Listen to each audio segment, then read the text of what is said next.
ask you some questions. And for the first time, I've seen you, and I'm glad that I can ask you a simple question. I am a businessman, and one of my only hobby is studying religions. So one of them, obviously, being the Quran. So my question is fairly simple. Like, I really liked what you spoke about Aisha. That was a very wonderful thing that you said. So my question is fairly simple. I'll make it very small. But I really hope that I have the opportunity to cross-question you after you answer me on your answer. Thank you. So we see in Muslim, book number 4, number 2127, wherein it says, a part of it that is, he stuck me, Aisha, on the chest, which caused me pain. Further down, if you look at Mishkat al-Masabi, volume 2, page number 690, repeated again in Muslim, book number 9, number 3506, a part of it, I'll just get to the point, wherein Umar is trying to say to the Prophet, or rather trying to make him laugh, he says, Messenger of God, I wish you had seen the daughter of Khadija, where she asked me for extra money, and I got up and slapped her on the neck. God's messenger laughed and said, they are around me, as you see, asking for extra money. Abu Bakr then got up, went to Aisha and slapped her on the neck, and Umar did the same to Hafsa. Now we see something of a pattern coming in. Then if we just jump to Quran chapter 4, verse 34, and those wives you fear may be rebellious, admonish, banish them to their couches and beat them. Now, as I understand from your talk, that there is equal punishment for both man and woman. I'm not contending whether they should be beaten or not. My point is, what is the right of the woman if the man is wrong? Because he gets to beat her up. Brother asked a very good question, and I give you the right to cross-question me after the answer. It's granted. The brother quoted hadith of Sahih Muslim and Mishkat al-Masabi. Do you know the relationship between Hafsa and Hazrat Umar? Well, I've not really got to the point that much. I'm still studying. Do you know the relationship of Aisha and Abu Bakr? May Allah be pleased with them both. Her father, if I'm not mistaken. That's right. I'm asking you a question. Are you married? Yes. Yes. Do you have a daughter? 2 of them. 2 of them, fine. I get to go to heaven. Sorry? I get to go to heaven. No.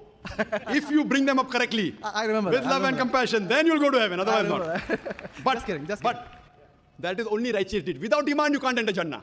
So for you to go to heaven, besides upbringing your 2 daughters correctly, you have to follow the laws of the Quran and the Sahih Hadith and be a believer. I understand. That we'll discuss after answer to you. I understand. After answer, inshallah. I'm asking a simple question. Suppose your daughter, if she wants to jump from a 10-story building, what will you do? I'll stop her. If she's adamant, what will you do? Point, yeah. You get the point, very good. If she wants to jump, no, I want to go. I want to fly like Superman. Dad, you are preventing me from being a Superman. What will you do? Well, I'll stop her, obviously. Will you slap her or not? If required. She said, no, I want to jump. What will you do? Well, I can ask it the other way around. What I'm if asking, my wife brother. sees... I'm asking. If she wants to jump from the 10-story. I will hit her. If required. Not normally. You'll say, Arey beti, jaan do na, Superman mat bano. Nahi banne ka abba. Jump marne ka hai. Aap dekho kaisa udti hu main. I want to fly. One flap. A father is cruel to be kind. Yes. Now, our beloved Prophet Muhammad said, anyone who does not love Allah and His Messenger more than his own life, he is not a Muslim. Anyone who does not love Allah and His Messenger more than his own life, he is not a Muslim. So there are many occasions what happened that sometimes they were disrespectful to the husband. Not a normal husband, Prophet Muhammad. There were many occasions, not one occasion. There are many occasions, Hazrat Umar, may Allah be pleased with him, and Hazrat Abu Bakr, may Allah be pleased with him. When they came to know that one of the wives has caused pain to the Prophet, they were the father-in-law of the Prophet. But they loved the Prophet not only more than their daughter, they loved the Prophet more than their own life.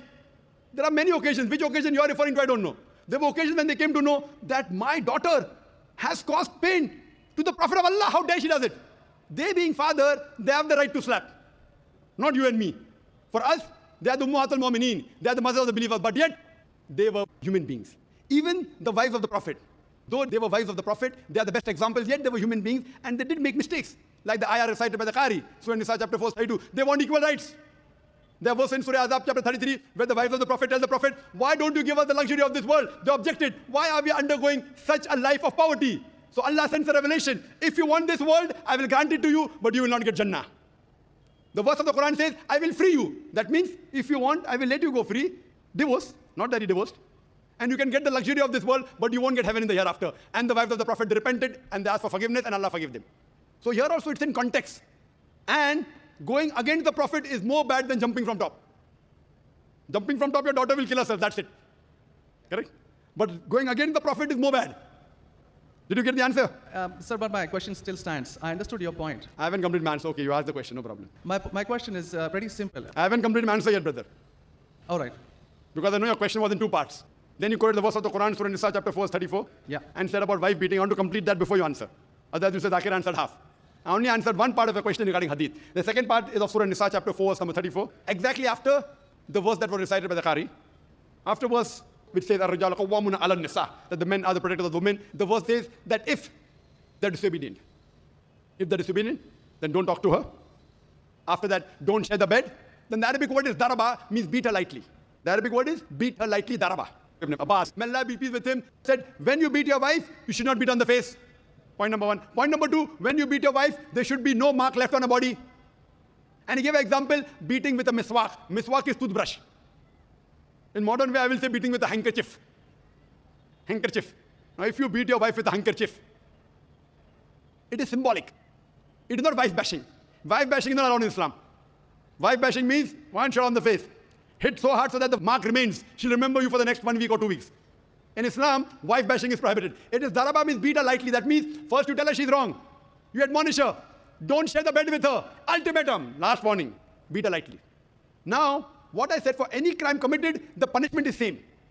Punishment is same. Beating lightly is not a punishment, it is a warning. Can you do the opposite? Can the daughter hit the father? What if your daughter slaps you? Will you like it? No. Why? Equality. Let me complete my answer. You talk about equality. If your daughter slaps you, will you like it? No. No.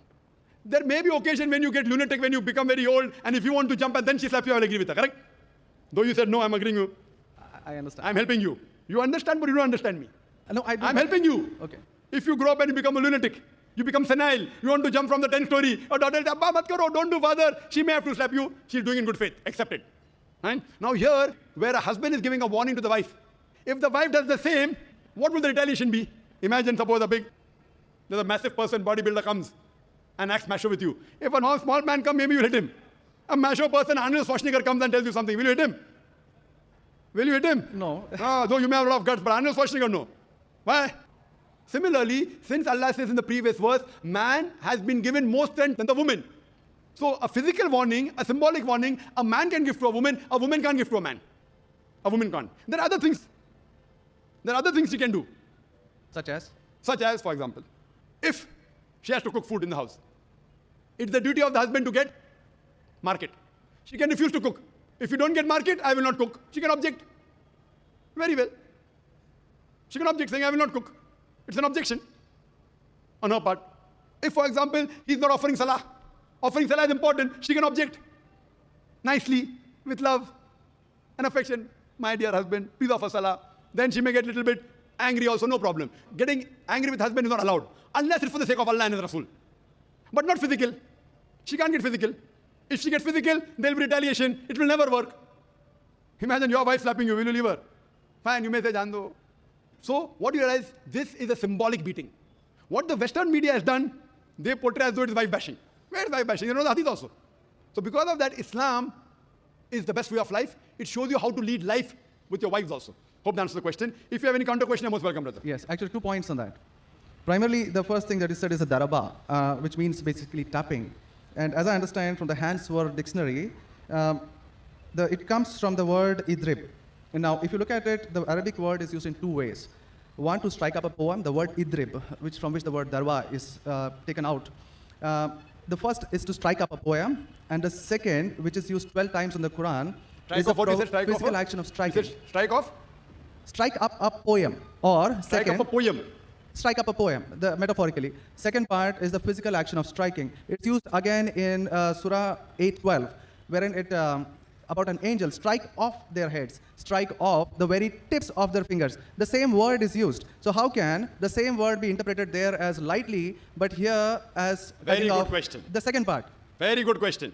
Very good question. The second part is that if we come back to Sahih Bukhari, volume 7, number 715, again, the respectable, I truly mean that, respectable woman Aisha, a great scholar, I read about her, narrated, Aisha said that a lady came wearing a green veil and complained to her, that is Aisha, and showed her a green spot on her skin caused by beating.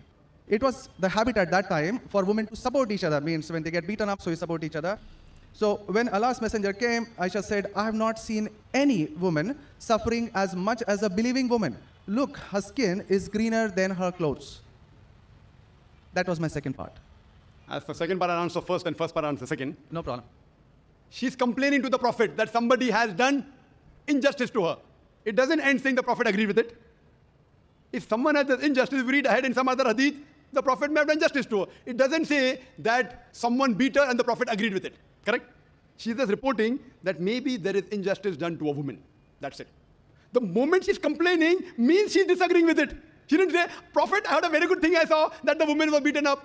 The moment she's complaining means the wife, Hazrat Aisha, may Allah be pleased with her, disapproved of it.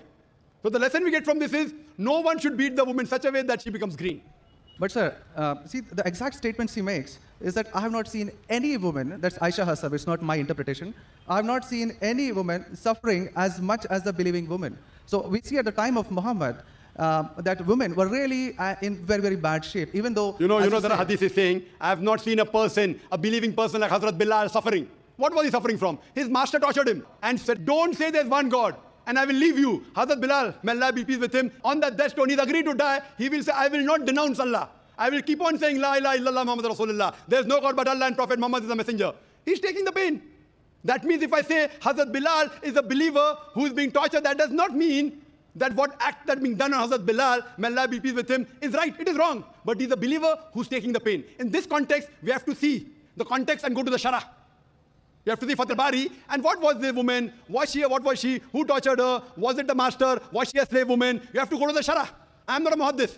I'm telling you what the answer can be. You have to go to the Shara and find out. Why was she? Who hit her? Who beat her? Did the husband do? Was the husband a believer? There are 10,000 reasons. But just because, excuse me, in Mishkat al-Masadi, Brother Shekhar, volume 2. Brother Shekhar, yes. What I would like you to do, there are so many people waiting at all the mics. Precisely, concisely, I would like you to put your question in a few words and then close. Because you've got such a big sheaf of papers, there are many people I see waiting with small slips or something. Question. So we cannot allow this whole thing to go on. This is not a debate session. It's a question and answer session. I want you to put your question in the next 4 sentences. Let Dr. Zakir answer so that all the many ladies standing there here also get a chance. We have exactly 1 hour, 12 minutes left. We have occupied 20 minutes already. Brother, initially you asked 2 questions and answered. You said, I want a counter. What counter you gave? In the counter, you're asking 1 more question. I don't mind answering your 100 questions. But in this rule, 1 question at a time, go behind the queue, no problem. You ask 2 questions, give the answer. You send out a counter question. With the counter question, you're asking 1 more question. So, I'm very kind, I don't mind. I would love. After finishing, you can come in the cabin. And inshallah, I will answer all your questions. I want to ask you, after I answer your question, what will you do? Will you believe in the religion Hazrat Aisha believed? Yes or no? I yet have to answer your counter question. Well, it's not just this 1 point. There are many, many more. I'll answer inshallah all. How many are there? 10, 20, 50, 100? How many? Well, we can sit on that. How many approximately? Well, there are many more. I've not How really many? counted 10, 20, 100, 1,000, 10,000? How many do you have now in your mind? Well, I do have. How many? 10, 20, 30? How many? Yeah, probably quite a few. Maybe, Quite a few is how much? 5 or 10? Approximately. I don't know, maybe 100 questions. 100 questions you have? Brother, after the session is over, we sit together. Okay? Write down all the 100 questions. Inshallah. Inshallah. I will try and answer everyone. Okay? I request you. We'll spend the full night together. I don't mind. Because you are a seeker of truth. And I'm also a seeker of truth. And my job is to try and clarify the truth. Not that I'm a scholar. I will try and answer all your 100 questions. But I doubt whether you'll be able to write 100 questions. I doubt. Coming to your main counter question, brother. That will be basically counter question. Counter question of yours is that daraba has got 2 meanings. One is strike off the head. You ask me then, how do you come to know which is correct? Correct? Exactly. In the counter question, don't ask 1 more question. That means you're breaking the rule. Sir, I'm just refuting what you said. Not refuting. See, you asked a counter question. Counter question was of daraba has got meaning of striking. That is the counter question. In that counter question, you ask 1 more question. You can't ask 1 more question in a counter question. You can ask 1 counter question, but that was a fresh question that you asked. Now coming to your question of daraba. You said striking, I agree with you. How do you come to know 1 time it is lightly beating, 1 time it is striking of the head? You know the verse in the Quran is there, in Surah Maryam, chapter 19, verse number 47. Mary, may Allah be pleased with her, she says, when Archangel Gabriel says that you shall have a son. So she says, how shall I have a son when no man has touched me? How shall I have a son when no man has touched me? Now if you go to the Lugha, your hands-wear dictionary, all lanes, I believe you read my dictionaries, all this thing on the internet. It's not difficult. You go on the internet and type, you'll get 100 questions against Islam. Not 100, you'll get 1,000. Very easy. Not that a person has done research. If you had done research, you'd have come to know who was whose father and who was whose husband and mother, everything. But you go on the internet, you get this very easy. Now, the Arabic word masa has got 2 meanings. Physical touch, it means sexual touch. So when Mary, may Allah be pleased with her, she says, how shall I have a son when no man has touched me? It is understood. It is not physical touch, it is sexual touch. Correct?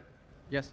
Similarly, there are several verses in the Quran. Now, when there are 2, 3 meanings, even both can be correct or one can be correct. To have more details, you go to the hadith. Hadith is the commentary of the verse of the Quran. Correct? Maybe the same word has got 2 meanings. In that verse, it means meaning number 1. In the second verse, it meaning number 2. Hadith is the commentary. So when we go to the hadith of this Surah Nisa, chapter 4, verse 34, talking about daraba, there the Prophet said, do not beat on the face. Do not leave a mark. Beat like a toothbrush. I gave the answer, but you were so much concentrating on the notes you have that you forgot my answer. If you have heard my answer, that if there are 2, 3 meanings, all meanings cannot be right. Maybe 1 is right, maybe 2 are right, maybe all 3 are right. Therefore, you have to go back to the Prophet. The Quran says, Atiullah, Atiur Rasul. Obey Allah and obey the Messenger. So when there are 2, 3 meanings, you have to go to the hadith and find out what did the Prophet mean by that word. So there when it says strikes off that, it means strikes off. Here it means strike lightly. So therefore, if you know the supplement to the commentary of the Quran, it's the hadith. Without the authentic hadith, you cannot understand Islam. So a prophet said, it means beat lightly, like beating with a toothbrush, don't beat on the face, don't leave a mark on the body. So these are the guidance given by Rasul. Therefore, it is obligatory that besides the Quran, you have to follow the authentic hadith. Hope that answers the question. And inshallah, I'll wait for you after 10 o'clock in the speaker's lounge, inshallah. Yes, Brother Shekhar? Thank you. And since you have 2 daughters, you said you have 2 daughters and you want, sorry? And 1 son. The son, there's no hadith saying the son will take you to Jannah here. Yeah. If he becomes the pious son, and if he prays for you, inshallah, he will be a path to Jannah. What I want to see to it that besides good deeds, you even have faith.